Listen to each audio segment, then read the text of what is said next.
Welcome. In this session, we are going to learn some basics about the logical and physical PostgreSQL architecture. So I have placed everything in a notepad and we are going to continue from there. So this particular topic is all about the logical and physical architecture of PostgreSQL.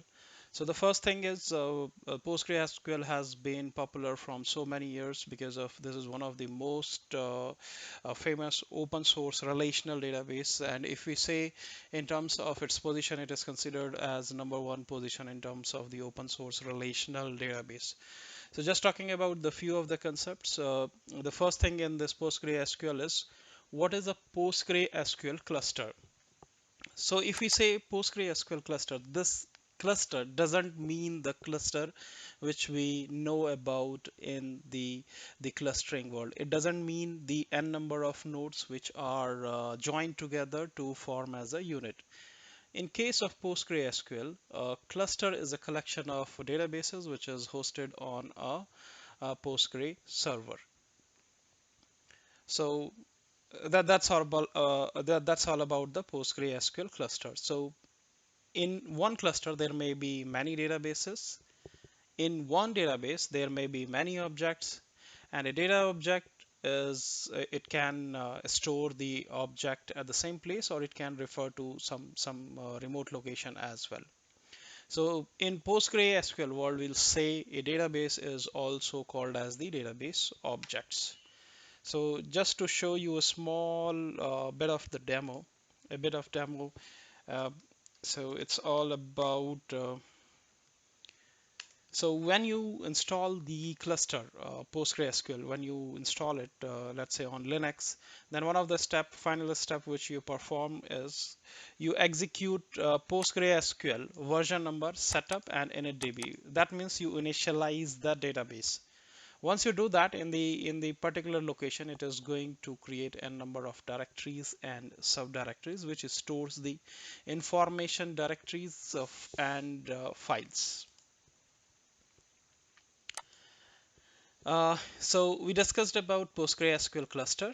Then we are going to discuss about what is OID, which is object identifier, right? So in PostgreSQL, the object identifier or OID is called as the objects inside the PostgreSQL. They are stored as object identifier. So they are just 4-byte integers, and that holds some kinds of relationship. So let me quickly show you how it works. So let us create one database, and then we will see what is an OID of that particular database. So let's say PSQL, we have these many databases, and if I simply say select dat name comma OID from pg underscore database, and we created a database with the name testdb. So this is the object identifier. This is unique inside the PostgreSQL cluster, and you can find the relative name as well using this command, which is for pg underscore class.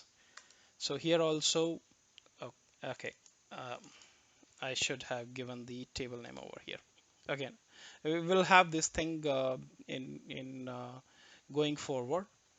So let's talk about the physical structure of PostgreSQL. So when you install the PostgreSQL cluster, so the one thing which comes is the base directory, right? So I'll show you how it looks like.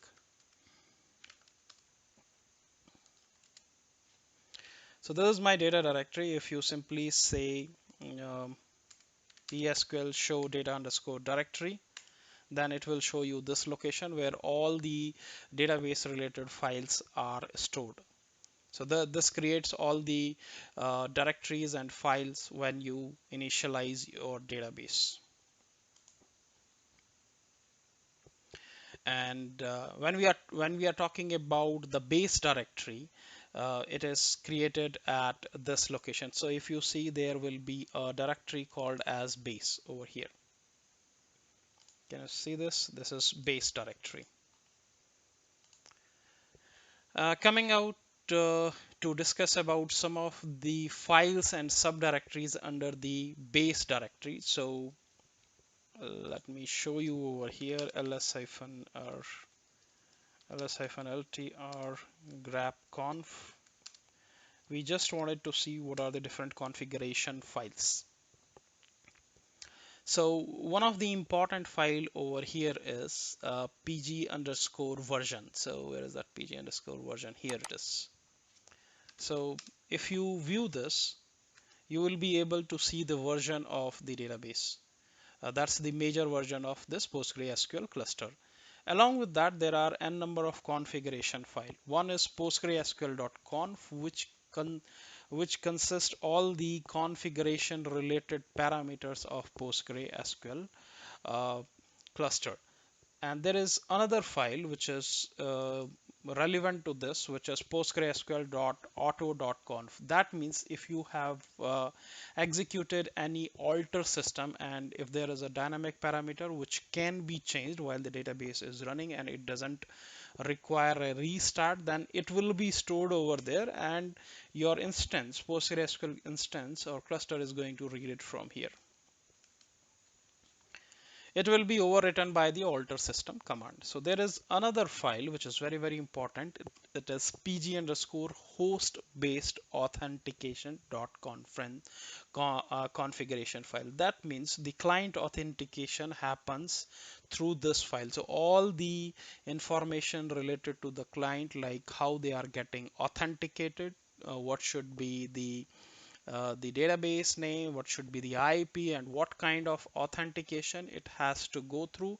That all is mentioned in pg underscore hba.conf file. So if you just view this, it will look something like this. So this has the host name and let's say what is the database name, what is the username, what is the IP, and what kind of authentication method it has to go through. So that is there in hba.conf file. There is another important file which is called as pg underscore identity.conf. This file contains the information related to user mapping. So that information is stored over here.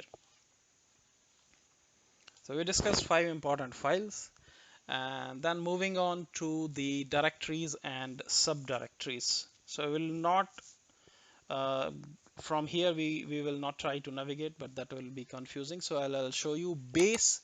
So when you initialize your cluster, this is my location, you will see something called as base over here. If you cd to base, you will be able to see these files which contains the OIDs of the different databases which are created in your PG PostgreSQL cluster. So base, it is having per database subdirectory. So these are the OIDs of the different databases which are created inside this PostgreSQL cluster. Second one is global. This particular directory contains the information related to the cluster-wide tables. So if you just go through that pg this global, you will be able to see these files. We will discuss what are these FSM and VM related names. We have something called as pg underscore commit underscore ts. That means it contains the information related to the transaction commit timestamp data, and this is present from 9.5 and the later version. pg underscore clog, this is obsolete. You have something called as pg underscore dy and schem. So this contains, if you see, dynamic, this stands for dynamic shared memory. So dyn is dynamic, shm is shared, mem is memory. So this contains the information about the dynamic shared memory. We have something called as pg underscore logical. It contains the data related to the logical decoding, and most of these features are available from 9.4 onwards. We have something called as pg underscore multi-exec. it contains the information related to multi-transactional status data. You have something called as pg underscore notify, which contains the information about the listen and notify related data. You have something called as pg underscore wrap slot. So this particular directory is required, or this particular configuration is required when you perform the replication from one node to another in PostgreSQL. You have something called as pg underscore serial. It contains the committed serializable transaction. You have something called as pg underscore snapshot. It contains the exported snapshot, and this has been available from a version, I believe, 9.0 onwards. You have pg underscore stat, which contains the information related to the statistics. You have something called as pg underscore stat underscore temp, which is related to temporary files for the statistics subsystem. You have something called as PD subtrans. It contains the information related to subtransaction status data. We're not going to discuss the detail because this is going to be very, very lengthy, and we'll try to see it in some other session. So we have something called as PG table space. It contains the symbolic link to the table space wherein you are going to store your data. You have something called as PG underscore two phase, which contains the information related to the prepared transaction. You have the next one is PG underscore wall, which is write ahead logging, and you have something called as PG underscore exact and xlog. These are the different directories which are available over here. So you simply say ls and you will be able to see it. It is not important you learn about these, but you should be knowing most of these. Then we have files layout structure in database. So a database is available in the direct subdirectory under the base directory. So if you cd to base, you will be able to see a few directories over here. So these are the OIDs of the different databases which you have created. So you can see one demo database and one test DB, and there is 1, 2, 3, 4, 5, total 5, and you will be able to see total of 5 directories over here. So these are related to the different databases, which are some of the system databases, and remaining are user created databases. So if you wanted to relate it, you can just execute this. Select dat name comma OID from PG underscore database. So you can see 16390. It is the OID of test DB. If you try to find out the OID of the default database, which is Postgre database, you will be able to see it. It is 14172. 14172. So this is how it is related. And if you wanted to know how is the layout of the different tables and indexes which is stored inside the particular Postgre database, then you can do it like that. So let's say let's switch to some table, connect to one of the database, which is testdb, and let's create a table. So we'll create a table called as course. We'll select data. Table is created. Let's verify the rows. There's nothing. Let's insert some rows.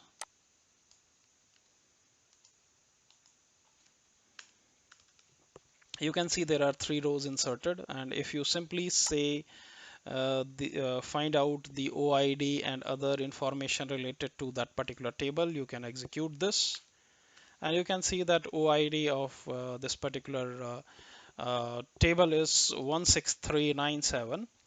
And let us go where we have created it. We have created it inside the test DB, and let's come out of this, and let's go to test DB. Test DB is 16390. 16390. This is the OID of the database, and the we created two tables over one table over here, uh, uh, um, and the OID is 16397. That should be available 16397. So this is the OID of the table which is created. So this is how it is related. And if you simply wanted to see the relevant path, it will be available inside the base. So I hope you are already aware what is pg underscore data, which is a global variable for displaying the location of the data underscore directory. You can find out the complete location using this command as well. So we'll say psql /l. Let's connect to testdb and execute this command. So you will be able to see the complete relational file path name of the table which we have created. And inside that we have seen in that particular OID, we have seen some of the files with the name FSM and VM that contains the information related to the table. So that data is stored over there. So if the file size of the table and index it goes beyond 1 GB, then it is going to create a new file with the relative file node, and dot one, dot two, and this way it goes on. So if you wanted to change the size, you can do it. You can make the change using the hyphen with the segment size name, and it is going to work. So that's all about the physical and logical structure. So just a recap, PostgreSQL cluster, it's not the cluster, it is just the instance which you create on one of the node. So it is a cluster only, right? In one cluster there will be several databases, and one database can have many objects. The simple things like any relational database. So you have OIDs. This is the important thing in PostgreSQL. So all the objects, including your database also, they are identified with the object IDs, and this information is stored inside the database, inside the some of the important catalog tables. Then talking about the physical structure, you have some of the important file. There are four important configuration file. One is PostgreSQL.conf, which contains the information related to the PostgreSQL cluster. You have something called as auto.conf, PostgreSQL auto.conf. So if any dynamic changes are made and that doesn't require a restart, so those information will be stored over here. So you have PG underscore HBA, which is host based authentication relation details are there. Then you have identity related details are stored over here. These are the subdirectory details, and this is available inside your data underscore directory. And we have seen some of these important directories and subdirectories which are available. Files layout, we have seen how the OIDs are displayed on the operating system, and that's the way it is mapped to the database. And inside the particular database, you can find the different tables which are stored as the OIDs. And finally, we saw how the tables are stored inside the database directory, and how their relative relational file path name we can locate using some commands. And the data is actually stored in those in these two formats, underscore FSM and underscore VM. And you can check the size, or you can control the size till what size it can grow, and it has to create a new file, and that's how it works. I hope this is going to help. Thank you.